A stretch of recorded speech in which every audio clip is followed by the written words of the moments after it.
Thank you for joining me on my masterclass. Now, today, what I'm doing is an intervention. Now, why is it an intervention? I did a video yesterday out of concern for my subscribers, for my followers. A lot of people have bought cryptocurrency, and a lot of them tend to follow me. And so there was a lot of panic in the system. People were very panicky. They sent me emails, they contacted me via my social media profiles. And I did a video yesterday, and it calmed a lot of people. But then after watching that video, many of you, came back to me. I said, "Oh, Pastor Reno, please, you need to tell us what to do. You need to tell us what's going to happen. We've watched your video, and then we're now calm, but we need to know what's going to happen." Listen, the best predictor of future events is past events. The best predictor of future events is past events. That's why you stereotype. That's why when the police are looking for criminals, they go and search people who have a previous criminal history.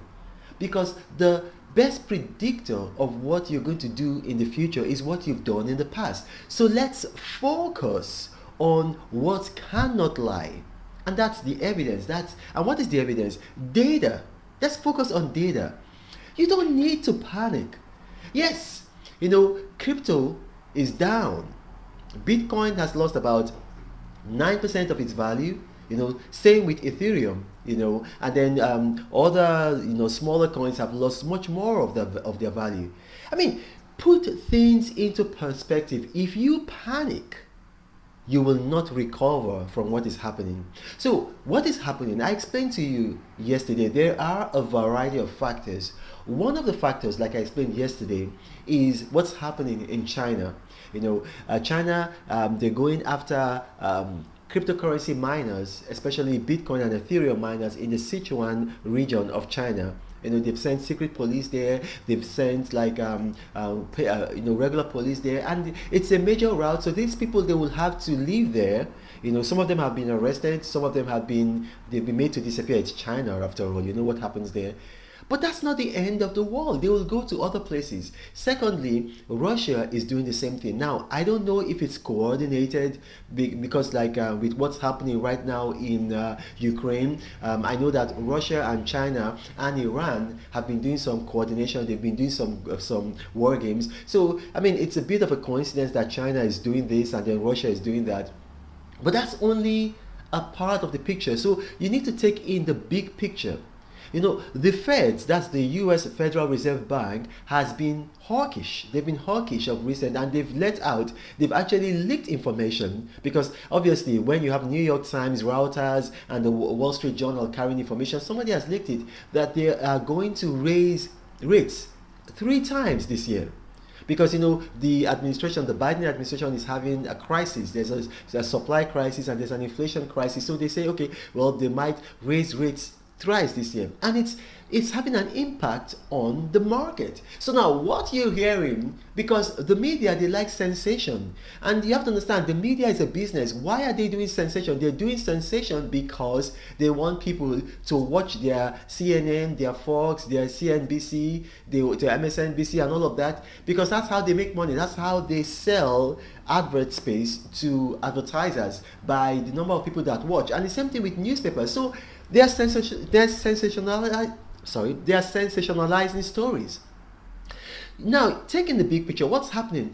The whole thing is not just about crypto. What they are not telling you is that tech stocks are also down. Tech stocks are also down. The stock market is also down.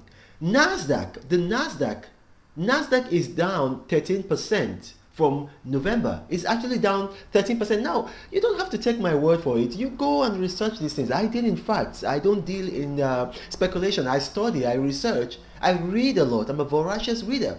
So tech stocks are down. Amazon stocks are down 3%.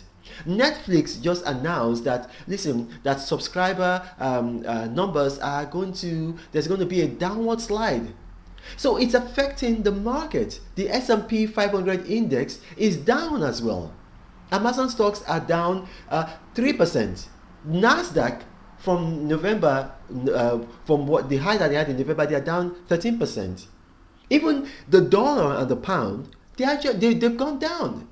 So it is not just about crypto. So they are trying to make this about crypto. It's just to create some kind of panic, some kind of sensationalism, and also there might be some people who want to benefit from what's happening. But look at the historical data. History tells us that Bitcoin, Ethereum, and the general crypto market is going to bounce back. Now, how do we know that? What history is telling us? Look, you're going to see now on the screen. This is a tweet. Now, this young man, Allen, was boasting and was, celebrating that, oh, you see, Bitcoin has crashed and is now $2.70. This was just 11 years ago, 2011. It's crashed. It's crashed. And, he said that Bitcoin has crashed, blah, blah, blah. Look at that. Today, that man will look like a fool. It crashed to $2.70, right? How much is Bitcoin today? How much is Bitcoin today? About $38,000. So if you look at the screen now, you're going to see another image. You're going to see CNBC, which is a very big economic news channel. What were they saying? That, oh, it's virtually over for the crypto market because of the crypto crash of 2011.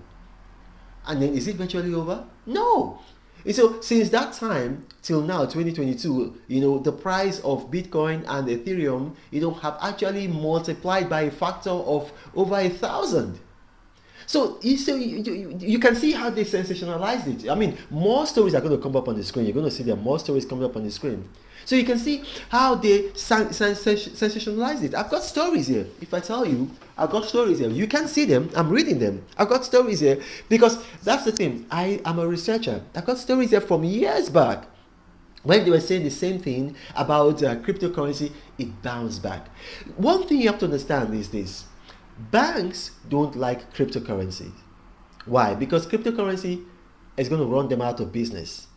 And governments don't like cryptocurrency for that reason, because they control banks. And if cryptocurrency is running the banks out of business, it means that cryptocurrency is going to run them out of business. It's the same reason, for instance, that hotels don't like Airbnb or taxis. I was in London the other time. London taxis were doing a protest against Uber and Bolt. When you have someone taking away your business, your market share, obviously you're not going to be happy. That's what's happening. So you got to take in the big picture. The only thing I can tell you is that crypto is going to bounce back bigger. Now, nobody can tell you when the market is going to recover or when the route is going to stop. So I think you should buy now, but then it might still fall further, and then it might be better for you to wait. But don't be afraid, don't panic. Look at the data I've given you and go and research some of all these things and then get ready. Why should you do that? I'm going to show you some more data. Now, on the screen, you're going to see a research that was done in October last year. Now, 36% of all small and medium-scale businesses in America, as at October last year, accept cryptocurrency. 36% of them. So that's what you're seeing on the screen. Now, it's increased. Now, we think it's about 40 to 42%. It might be even as high as 45%. But while you're seeing Netflix announcing drop in their number, Amazon announcing drop, do you know that month over month, the number of merchants accepting cryptocurrency have never reduced? It's always been going up and up and up, and it's always going to keep on going up and up. It's like when PayPal started, and then now everybody, they're using PayPal. So don't panic. Don't panic.